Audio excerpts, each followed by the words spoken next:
Alors, pour suivre, on va parler non plus des généralités, puisque ça a été fait, mais on va parler des grands principes de l'homéopathie. On ne va pas parler de tous les grands principes de l'homéopathie, évidemment, on va parler surtout de trois grands principes de l'homéopathie qu'on va détailler petit à petit.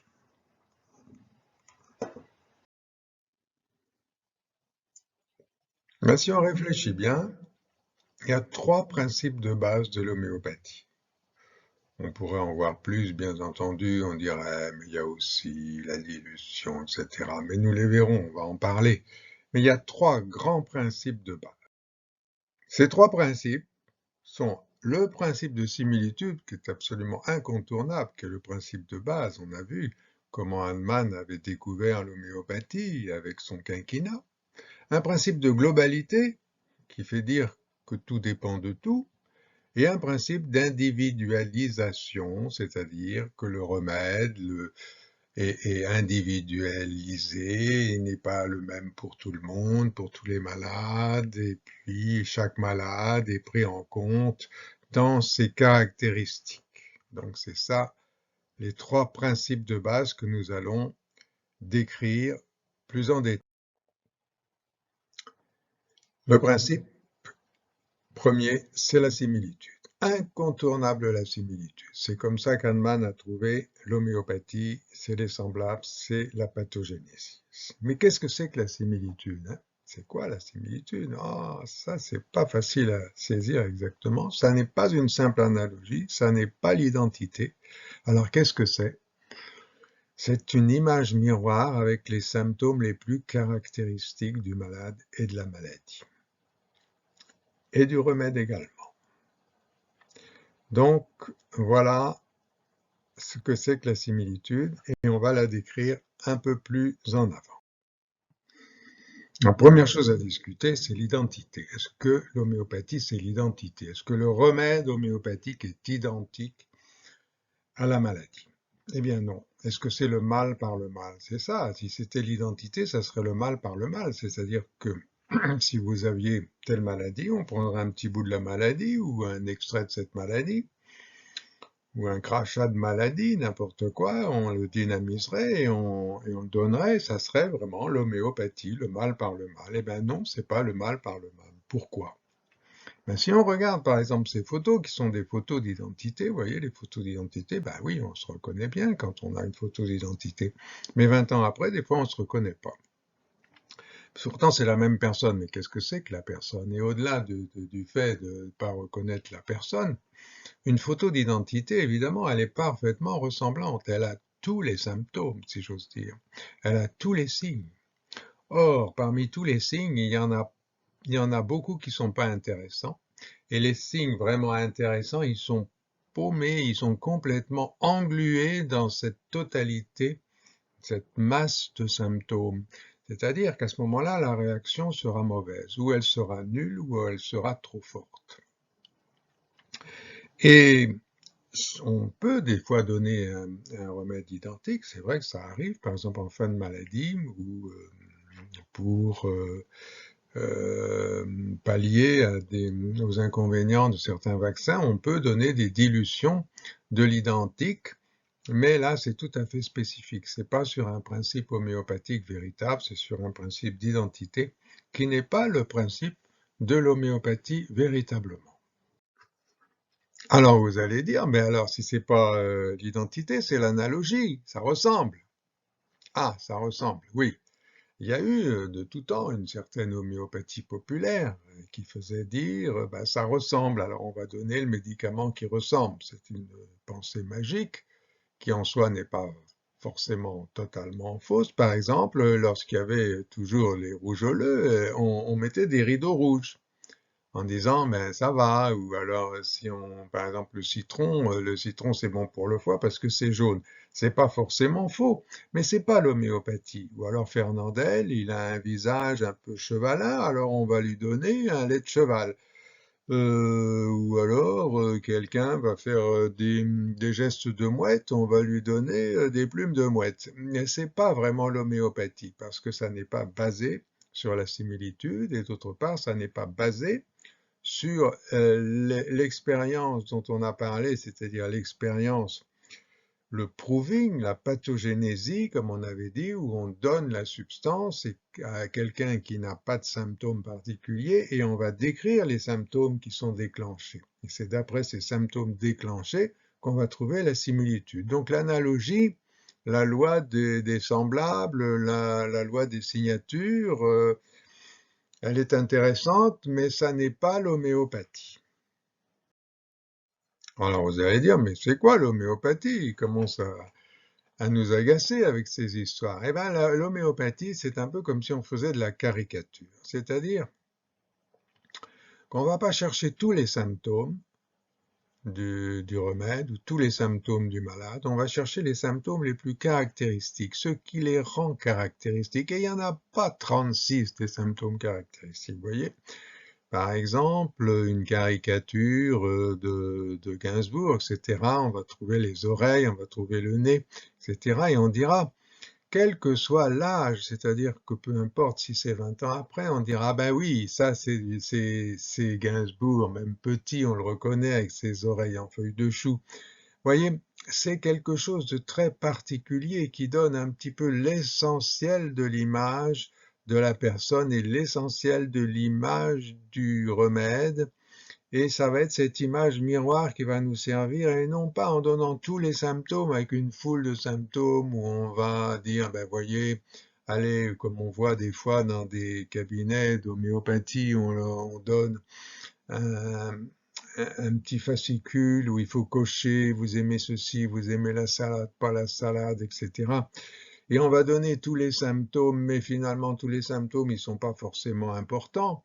Il y a des choses très importantes chez le sujet. Le sujet, par exemple, il est terrorisé. Le sujet, je ne sais pas, moi, il est aggravé terriblement par le froid, ou alors il a un symptôme très particulier sur la peau. Ça le caractérise. C'est une caricature, mais ça n'est pas tous les symptômes d'une maladie ou d'un malade. Le second grand principe de l'homéopathie, c'est le principe de globalité et d'interdépendance des choses. C'est-à-dire qu'il y a une totalité des symptômes homéopathiques et la totalité des symptômes homéopathiques, c'est la totalité des symptômes caractéristiques. Mais ces symptômes caractéristiques, ils sont pris in vivo. Ils ne sont pas pris sur une machine où on va isoler par exemple un cœur, le cœur d'un malade, et on va voir comment il réagit à un médicament ou à une inflammation. Non, c'est quelque chose de total, c'est-à-dire que le sujet, c'est un corps, c'est un esprit, c'est une sensibilité dans un univers qui l'entoure. C'est donc la globalité du sujet qui est prise en compte. Nous sommes des êtres fondamentalement interdépendants et on se construit et on vit par interdépendance. Un enfant qui est laissé, comme dans les expériences de Spitz qu'ils avaient fait au début, les enfants qui étaient laissés seuls, sans aucun contact, simplement qu'on nourrissait, eh bien, ils tombaient malades et ils mouraient. Donc, vous voyez, nous sommes interdépendants et c'est par l'interdépendance, par la similitude, par l'imitation qu'on se construit. On se construit d'abord par imitation, imitation avec l'environnement proche. Ensuite, effectivement, il n'y a pas que la similitude, il y a aussi les contraires, c'est-à-dire que l'adolescent, très souvent, ou l'enfant, à certains moments, il va se construire par opposition, mais c'est toujours en interdépendance. Eh ben, des fois, quand on interroge un patient, il vient pour un mal de pied, on dit, mais vous m'interrogez sur mes rêves, sur ce que je ressens, si j'ai chaud, si j'ai froid, qu'est-ce que j'aime manger, mais qu'est-ce que ça vient faire avec mes pieds? Ben, c'est justement l'interdépendance, parce qu'on n'a pas le cerveau d'un côté, le cœur d'un autre, et puis l'environnement d'un autre, et puis les pieds qui sont coupés. Non, pas du tout. C'est une interdépendance totale, ce qui fait d'ailleurs l'intérêt de ces médecines comme l'homéopathie, c'est que le sujet se sent écouté, se sent pris en charge. C'est pas simplement asseyez-vous, déshabillez-vous, voilà, je vous donne de l'aspirine et au revoir. Bon, ce qui ne veut pas dire que tous les médecins font comme ça. Il y a des allopathes qui écoutent vraiment avec beaucoup de cœur. Mais c'est vrai que c'est un peu une caricature des fois de la médecine actuelle. Le troisième principe, grand principe, c'est l'individualisation. Alors, c'est quoi l'individualisation? C'est qu'on ne soigne pas un diagnostic, on ne soigne pas une rougeole, on ne soigne pas un rhume, on ne soigne pas un rhumatisme. Vous avez mal, ah bon, bah c'est ça, vous avez de l'inflammation, mais on soigne une maladie chez un malade, c'est-à-dire sa maladie. Le sujet, comment il a eu sa maladie, qu'est-ce qu'il ressent. C'est-à-dire tout l'imaginaire, ça ne veut pas dire qu'il invente ses symptômes, mais il a un imaginaire de sa maladie. C'est-à-dire que c'est comme un écran de cinéma.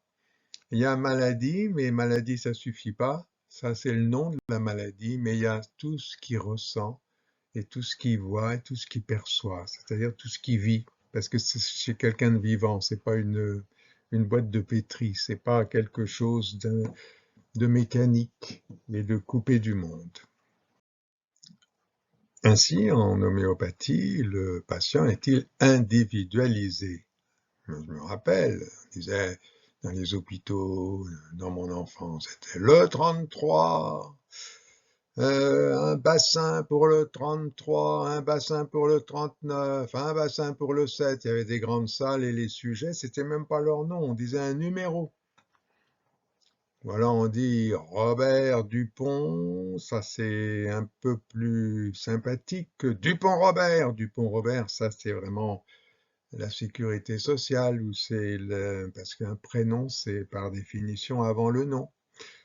Et quand on dit Dupont-Robert, c'est comme à l'armée. Déjà, on n'est pas individualisé, on fait partie d'un grand groupe. Donc, c'est pas un mal de gorge chez Robert Dupont qu'on va soigner, mais c'est le mal de gorge de Robert Dupont. C'est ça qui est intéressant, et c'est ça qu'il veut. Quand il vient pas simplement pour son mal de gorge, il vient parce qu'il est mal et qu'il a un mal de gorge à lui, Robert Dupont, malheureux Robert Dupont. Donc, le remède, comme la maladie, est individualisé. Par exemple, si quelqu'un vient et vous voit, quelqu'un de votre famille dit: ah, j'ai mal à la gorge, qu'est-ce que je vais lui donner? Vous pouvez lui donner que de l'aspirine ou du Doliprane s'il est allergique à l'aspirine, parce que vous ne pouvez pas trouver un remède homéopathique. Bon, il y a bien effectivement quelques labos qui sera passé, qui vous diront on donne Belladonna, mais Belladonna, c'est pas bien parce que c'est pas individualisé. Par contre, si le sujet dit ah ben oui, j'ai eu mal à la gorge après avoir été mouillé, ah déjà c'est un petit peu plus personnel. Il va dire j'ai mal à la gorge, mais quand je bois chaud, ça va mieux. Ah, voilà, hein, le portrait devient plus personnel. Ou alors il va dire, j'ai mal à la gorge, mais j'ai des courbatures à améliorer en changeant de position, en bougeant un peu. Voilà, c'est déjà le remède est plus individualisé. On est déjà dans un processus homéopathique.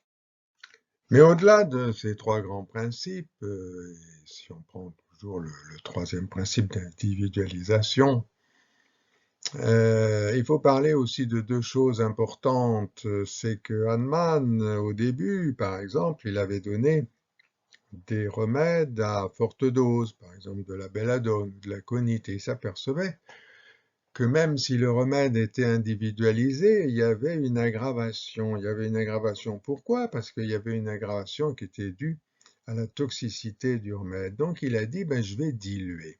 Alors il diluait, il prenait une goutte qu'il mettait avec 100 gouttes, et puis etc. Et le remède était beaucoup moins fort. En tout cas, il était moins toxique au départ.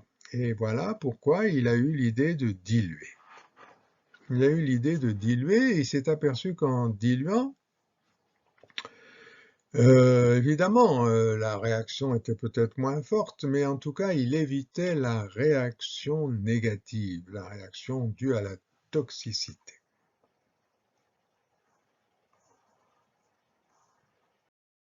Mais la force du remède était moindre. La force du remède était moindre, c'est ça. Or, le remède homéopathique pour Hahnemann, c'est une sorte d'énergie. C'est une énergie qu'il appelait une dynamisme, c'est-à-dire que dans le corps, il y avait un principe vital qui était une sorte de cohérence énergétique, et cette cohérence énergétique, c'est elle, quand elle était désaccordée, qui rendait malade. Ce n'était pas l'organe en soi qui était malade, c'était cette force énergétique qui était désaccordée. Et le remède, qui doit être un remède semblable, devait aussi être une force énergétique. Donc il fallait qu'il soit dynamisé. Alors la légende dit que comme il allait faire ses visites à cheval, il mettait ses fioles sur la selle du cheval et ça secouait les fioles, et puis il s'est aperçu que les fioles qui étaient secouées, elles marchaient mieux. Elles avaient plus de force, ça marchait mieux. Est-ce que c'est une légende? Est-ce que c'est vrai? En tout cas, depuis, non seulement les remèdes homéopathiques, la plupart du temps, sont dilués, et ils sont dynamisés dans des dynamiseurs. Donc vous voyez une photo là, et c'est comme ça que nous concevons l'homéopathie et que l'homéopathie a été conçue. Vous verrez dans un cours ultérieur exactement comment marche la dilution et la dynamisation et comment ça se fait en laboratoire. Ce qu'on peut dire en tout cas, c'est que l'homéopathie n'est pas une thérapeutique moléculaire. D'ailleurs, au-delà de la 11e dilution, il n'y a plus de probabilité de molécules, c'est une information. Le remède homéopathique est une information, et vous me direz, mais comment une information peut-elle marcher? Il faut des molécules. Mais regardez, quand vous allez à la banque ou quand vous avez votre carte vitale, vous mettez la carte dans une machine et pourtant il n'y a pas de molécules qui passent, c'est simplement vibratoire, c'est une information. Et cette information, c'est ça qui caractérise certainement le remède homéopathique, qui n'est pas encore vraiment élucidé sur le plan scientifique. Alors, effectivement, l'homéopathie fait partie du système de l'information, d'un système complexe que au XVIIIe, on appelait vitalisme, surtout à Montpellier. 19e aussi, le vitalisme, qui est maintenant un terme désuet, mais maintenant on peut parler plutôt d'information et de phénomènes vibratoires.